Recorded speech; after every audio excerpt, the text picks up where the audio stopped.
আসসালামু আলাইকুম। আপনারা যারা কর পরিশোধ করেন এবং সর্বশেষ বছরের কর পরিশোধ করেছেন, আপনি আগামী অগ্রিম কর পরিশোধ করবেন। সেক্ষেত্রে আপনি সর্বোচ্চ ৩ বছরের কর পরিশোধ করতে পারবেন।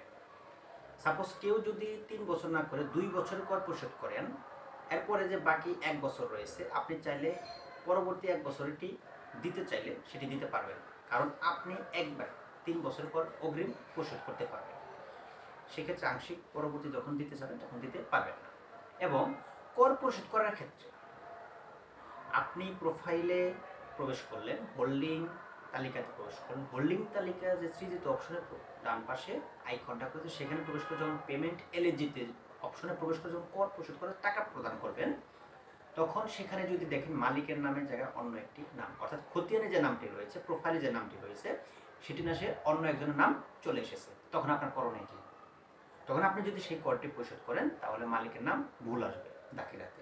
অর্থাৎ আপনি যদি দেখে থাকেন, দাখিলা সংগ্রহ করার পূর্বে যদি দেখে থাকেন, তাহলে আপনি সে বিষয়ে একটা আপত্তি দাখিল করবেন। অর্থাৎ আপনি দেখেননি কিন্তু পেমেন্ট করে ফেলেছেন, তারপরও আপনাকে আপত্তি দাখিল করতে হবে উক্ত দাখিলাটি নিয়ে। তা আপনি কিভাবে সে আপত্তি দাখিল করবেন?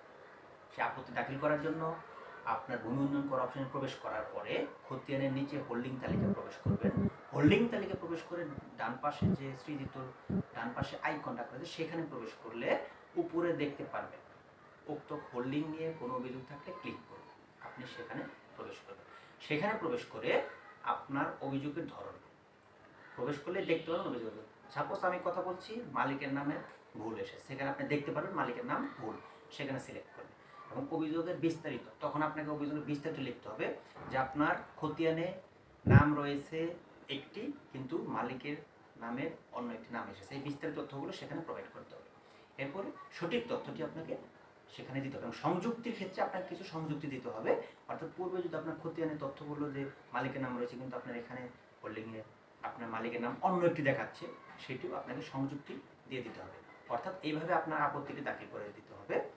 আপনি চাইলে আপত্তি দাখিল করার পরবর্তী অপেক্ষা করতে হবে, অথবা আপনি চাইলে ইউনিয়ন ভূমি কর্মকর্তাকে বিষয়টি অবগত করতে পারছেন, সে আপনার সমস্যাটি সমাধান করে দিবে। আশা করছি সকলে বুঝতে পারছেন। আসসালামু আলাইকুম।